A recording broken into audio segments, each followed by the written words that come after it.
UAE के तालिबान ने आत्मघाती हमले में मार गिराए 50 से ज्यादा पाकिस्तानी सैनिक।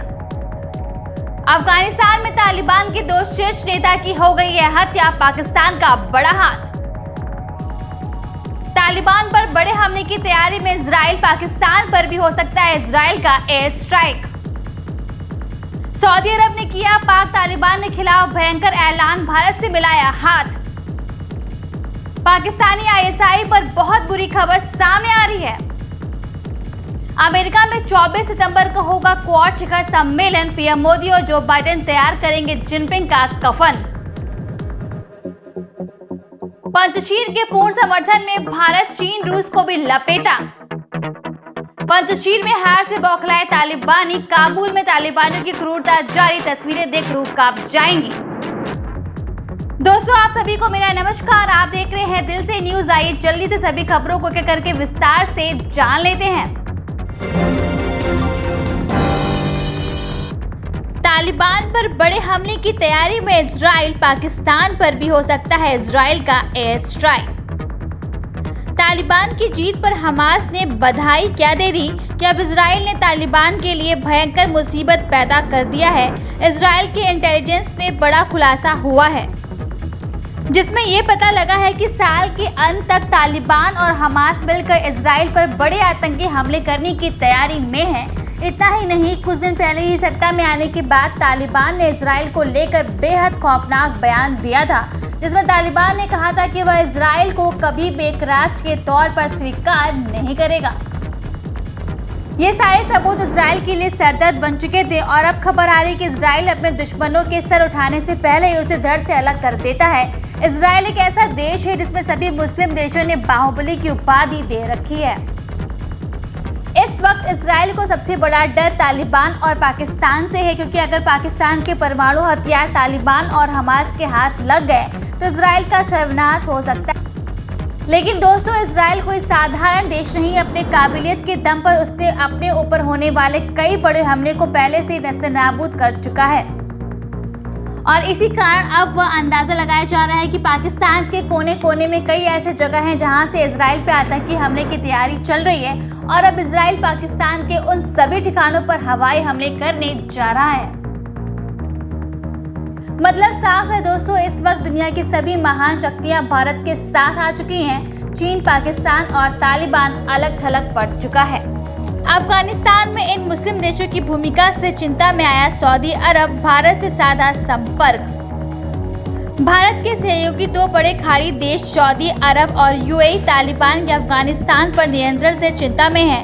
ये मसला सऊदी अरब के लिए कितना अहम है, इस हफ्ते के अंत में सऊदी विदेश मंत्री प्रिंस फैसल बिन फरहान के भारत का दौरा करने की उम्मीद है। दरअसल ये देश अफगानिस्तान में तालिबान सरकार के गठन और उसे कानूनी मान्यता देने में कतर की भूमिका को लेकर परेशान है। सऊदी अरब का मानना है कि तालिबान के आने के बाद क्षेत्र में सिक्योरिटी से जुड़े मसले पैदा हो सकते हैं। कई मुस्लिम देशों से नाराज है सऊदी अरब और यूएई। दोनों खाड़ी देश अफगानिस्तान में कतर, पाकिस्तान और तुर्की की सक्रिय भूमिका को लेकर चिंता में है। पाकिस्तान ने अपनी कॉमर्शियल फ्लाइट्स का संचालन काबुल के लिए शुरू कर दिया है। काबुल एयरपोर्ट के टेक्निकल ऑपरेशन का जिम्मा कतर संभाल रहा है, जबकि तालिबान सरकार सिक्योरिटी का जिम्मा तुर्की आर्मी को देने के बारे में सोच रही है। खुद कतर के विदेश मंत्री अब्दुल रहमान अल थानी और विदेश दूत माजिद अल कुहतानी बीते रविवार को काबुल में थे। हालांकि अंतर्राष्ट्रीय समुदाय ने अभी तक तालिबान को आधिकारिक मान्यता नहीं दी है, लेकिन पाकिस्तान आईएसआई तालिबान को फौजी और राजनीतिक मदद दे रहा है। भारत के संपर्क में है सऊदी अरब। यूएई अफगानिस्तान के ताजा हालात पर चर्चा के लिए सऊदी विदेश मंत्री का भारत दौरा 19 सितंबर तक हो सकता है। इससे पहले 3 नवंबर को पीएम मोदी ने Saudi crown prince Sheikh Mohammed bin Zayed Al नहान के साथ फोन पर बात की थी। इसके अलावा विदेश मंत्री जयशंकर भी यूएई के राष्ट्रपति के राजनयिक सलाहकार के साथ काबुल संकट पर बात कर चुके हैं। अमेरिका में 24 सितंबर को होगा क्वाड शिखर सम्मेलन, पीएम मोदी भी लेंगे हिस्सा। जी हां, अमेरिका के राष्ट्रपति जो बाइडेन 24 सितंबर को व्यक्तिगत उपस्थिति वाले पहले क्वाड शिखर सम्मेलन की मेजबानी करेंगे। इसमें प्रधानमंत्री नरेंद्र मोदी और उनके ऑस्ट्रेलियाई समकक्ष स्कॉट मॉरिसन तथा जापान के प्रधानमंत्री योशिहिदे सुगा शामिल होंगे। व्हाइट हाउस की प्रेस सचिव जेन साकी ने सोमवार को बताया कि चारों नेता मुक्त एंड खुले हिंद प्रशांत क्षेत्र का बढ़ावा देने और जलवायु संकट से निपटने के बारे में बात करेंगे। वे अपने संबंधों को और प्रगाढ़ करें तथा कोविड-19 एवं अन्य क्षेत्रों में व्यावहारिक सहयोग को बढ़ाने के बारे में वार्ता करेंगे। इस मौके पर उभरती प्रौद्योगिकियों तथा साइबर स्पेस के बारे में बात की जाएगी। अफगानिस्तान में तालिबान के 2 शीर्ष नेता हुए गुम, जारी है कैशबाजियों का दौर। अफगानिस्तान पर कब्जा जमाने के बाद अब तालिबान की अंतरिम सरकार बन चुकी है। प्रधानमंत्री समेत अन्य पदों पर नियुक्तियां भी हो गई हैं, लेकिन 2 सीनियर तालिबानी नेताओं की गुमशुदगी को लेकर कयासबाजियों का दौर तेज हो गया है। दरअसल तालिबान के सुप्रीम लीडर हैबतुल्लाह अखुंदजादा और वर्तमान सरकार में डिप्टी पीएम मुल्ला अब्दुल गनी बरादर सार्वजनिक रूप से नहीं दिखाई दिए हैं। काबुल पर तालिबान के कब्जे के बाद से ही सुप्रीम लीडर हैबतुल्लाह अखुंदजादा आज तक नहीं दिखाए। हालांकि नई सरकार की घोषणा के बाद अखुंदजादा की तरफ से एक सार्वजनिक बयान जारी किया गया था।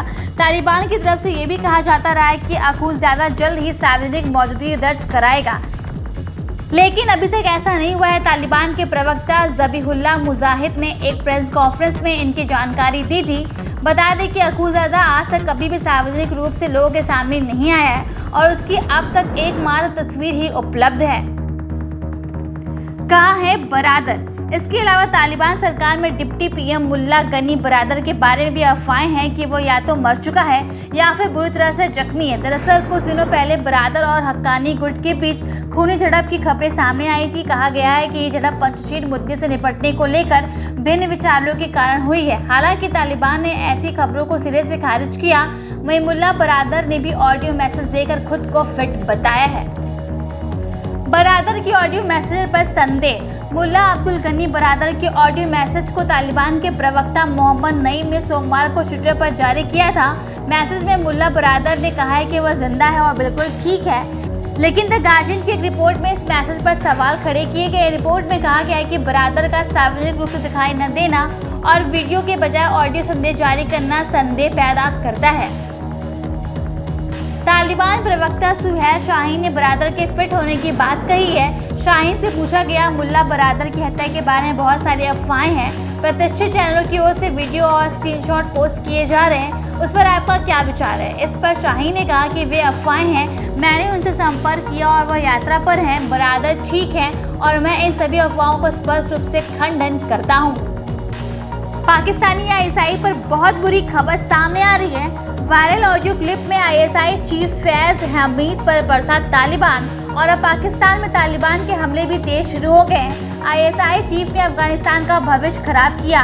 यह बात तालिबान के वरिष्ठ नेता ने कहा है, जिसके बाद सैकड़ों तालिबानी आतंकी पाकिस्तान में घुस चुके हैं। तालिबान के नेता ने अब जाहिर कर दिया है कि अमेरिका के बाद अगला लड़ाई पाकिस्तान से ही होने वाला है। तालिबान ने पाकिस्तान से कहा है कि मेरे तलवे चाटना बंद करो और खुद के दम पर कुछ करो।